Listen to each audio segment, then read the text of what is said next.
Viewers, subscribers, new channel finders, welcome back to TECHNOBABBLE. As you can see, oof, ouch, ugh, is about right for how that PS2 door sounded opening. So, my original intentions were to clean this thing out. I will have chapters in this video to help direct you if you're here looking for information about the potentiometer. So, with that said, this PlayStation 2 was actually gifted to me a few years back by a friend of mine, and I'd never really had anything to do with it. I kind of shoved it in a drawer, in a shelf, and forgot about it. So, my wife asked, well, she got into a phase of, she binge watched like all the Harry Potter movies, and then pretty much said that she would like to play some Harry Potter games. And she, I think she mentioned that she remembered playing some on the PlayStation 2. I'm like, oh, we have a PlayStation 2 with like no games for it. This is great. I'll pull that thing out and turn it on. Well, you heard how that went. So, didn't sound very good. Completely full of dust. I will call him out. I'll call him out. The guy that gave me this PlayStation 2 takes absolutely no care of his consoles. I don't know that this was actually one of his. I think it was given to him, and then he gave it to me, and he claims that he didn't know it was broken, but there's no way that he didn't know that it was broken, and that's probably why I wound up with it to start with, is because that it was broken. But taking it apart is simple enough, and you can probably see, hopefully, maybe, I mean, I'm recording this on like a $120 phone camera. It's all I've got. So it does fairly well. Taking it apart to clean it out, it's pretty well straightforward. I mean, just keep track of where your screws and stuff go, and you should be pretty good to go. I tried to keep as many screws in as I could, like at least the placements of them. I tinkered with this for like 5 hours on the night that I actually worked on it. It is what it is as far as that goes. I'd never worked on a potentiometer before. I've only heard of potentiometers because I still have my childhood GameCube, and I was looking into how to repair the laser on that. At this point, when the work you're actually seeing that I'm doing on the PS2, I thought this thing worked. I thought it was just, oh, the disk drive sounded pretty rough, so I'm just going to blow all the dust and gunk out of it. And somewhere about in here, if we haven't already passed it up, I find like a plastic chunk that looked like it came off of a like a broken CD or DVD or something out of this thing. Little broken chunk of plastic there. Yeah, cleaning it's pretty straightforward. Can of Magic Air electronics duster, they call it compressed gas cleaner. That helps, and I actually wiped it out with some paper towels and used a toothbrush in places that were a little bit harder to get to. Cotton buds, Q-tips, whatever you call them, cotton swabs. Those are also great for cleaning out consoles. You know, the pretty standard stuff. Isopropyl alcohol, you've probably seen it, heard it in other places, and if you haven't, though, that's the cleaning toolkit. Toothbrush, cotton swabs, isopropyl alcohol, and maybe paper towels or a microfiber rag. Beyond that, it's pretty straightforward stuff. You just going in to clean it.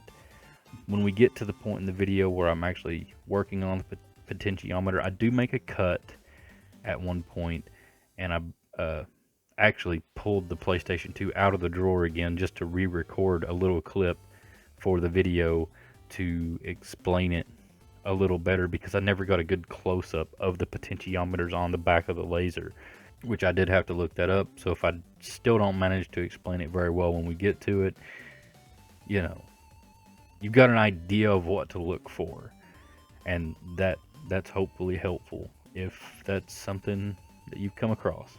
I thought about taking the PlayStation 2 all the way apart, the metal shrouds and everything, and I wound up deciding against it because it's all sandwiched so tight together, and a lot of this seems very brittle. I actually broke the power reset button combination. I'm pretty for sure I broke it. I don't remember it being loose before, but they are on a bracket together, so that is something to keep in mind, is that they are on a little thing together, so you want to be careful when removing those if you do remove those from the top shelf. Absolutely not necessary for a potentiometer repair. Cleaning, on the other hand, depends on how much workspace you've got. I've got a fairly regular sized desk, and that's about the only place I've got to do anything, so keep that in mind.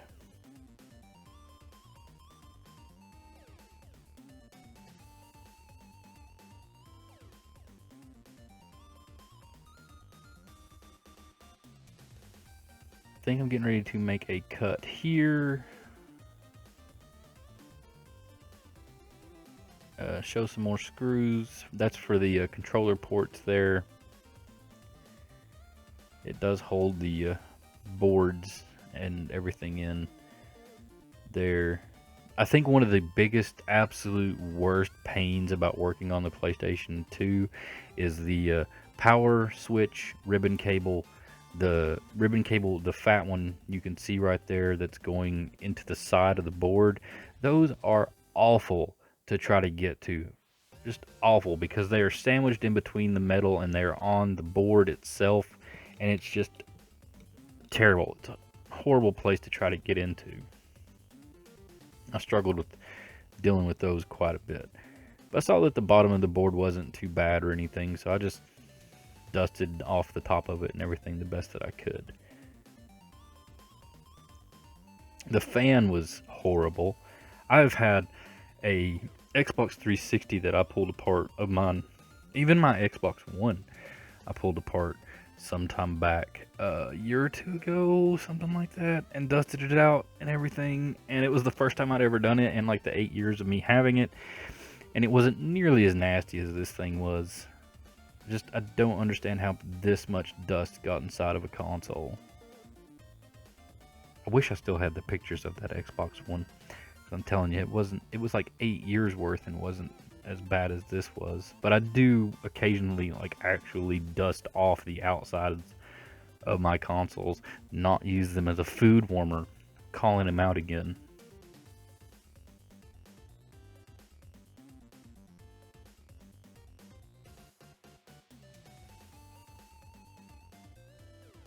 I mean, that's just having a conversation. A little bit over top of the video here.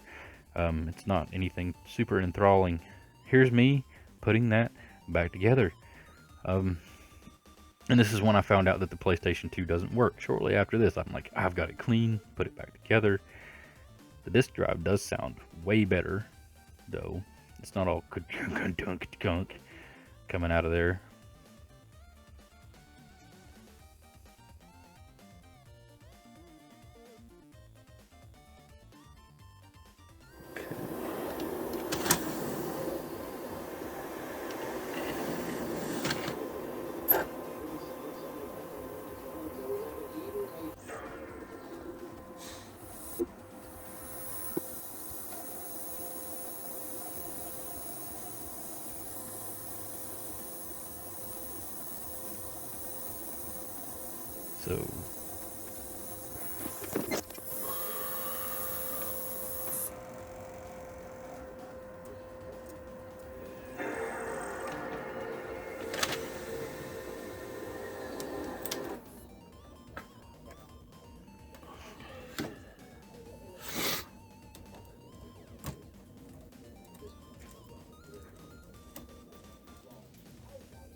Yeah, I'm here.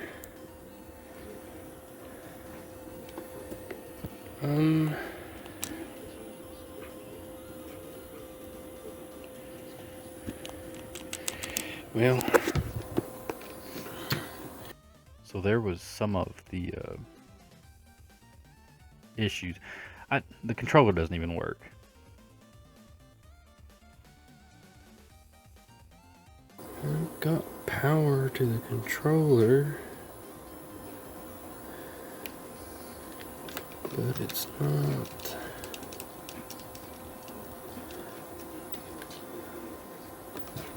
doing anything. I wonder if that's the potentiometer still. Let's see. Reset. Let's eject the disk. Undo. Let's see. Close that.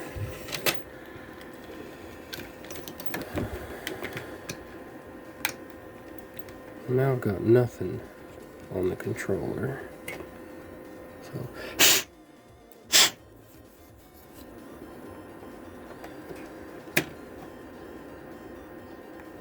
no.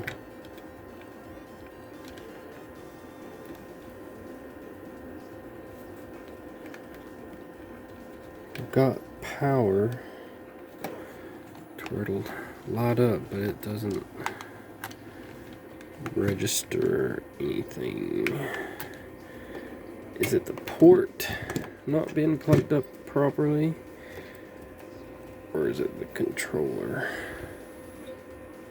It seems to be the controller. Crap.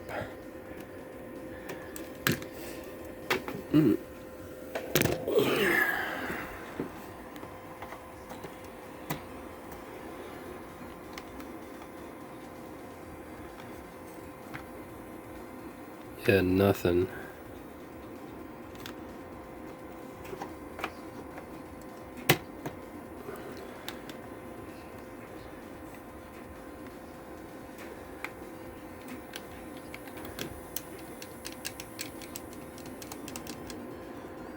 Crap.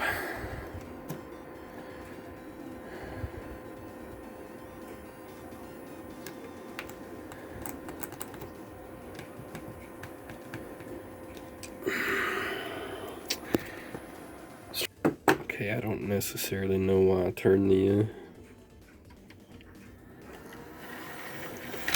camera off for that.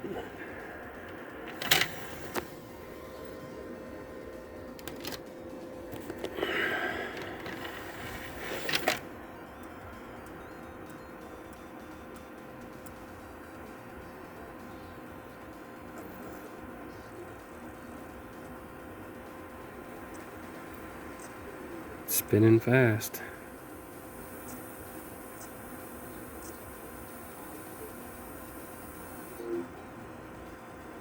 Game is up.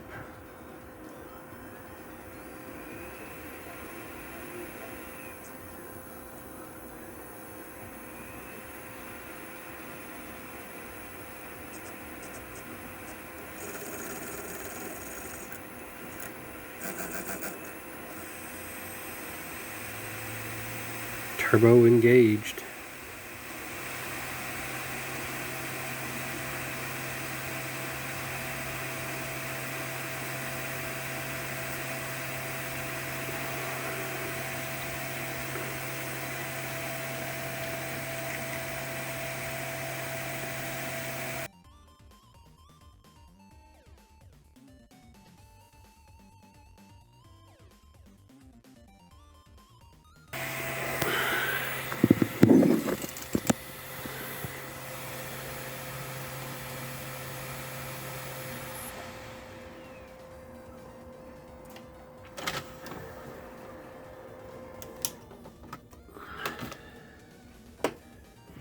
Yep.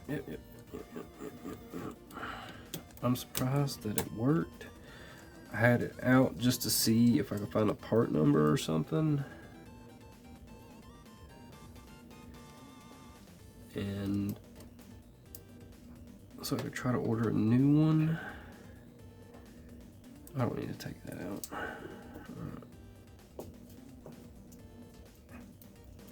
Let's do just a little bit more. A little bit.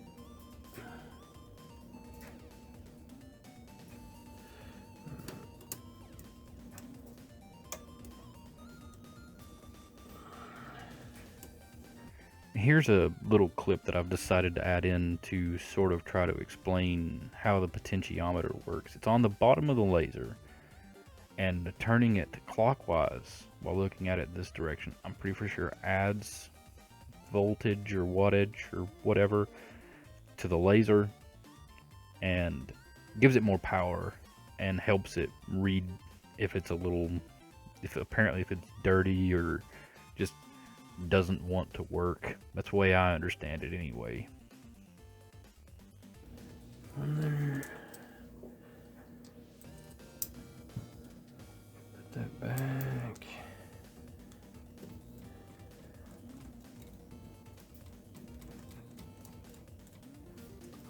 Put that back.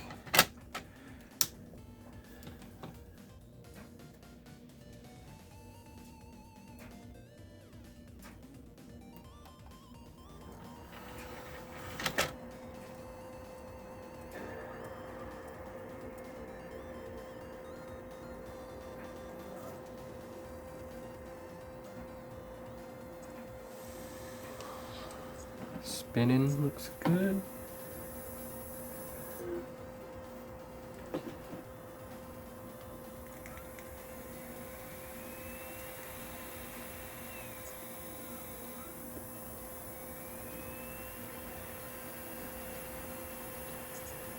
Back at the loading bar.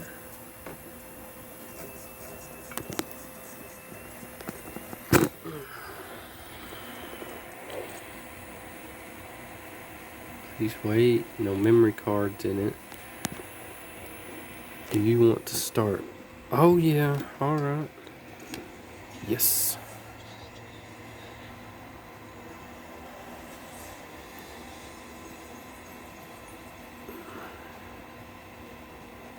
Alright, so the problem was the potentiometer. I had about given up on it.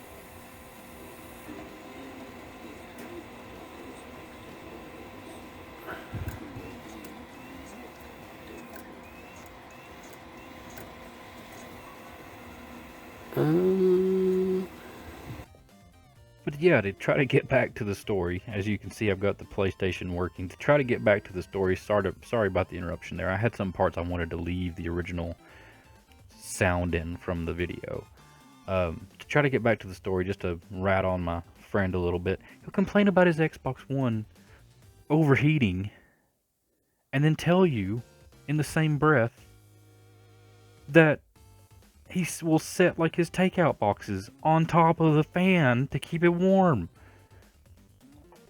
You can't do that, man. You've been outed on the internet now.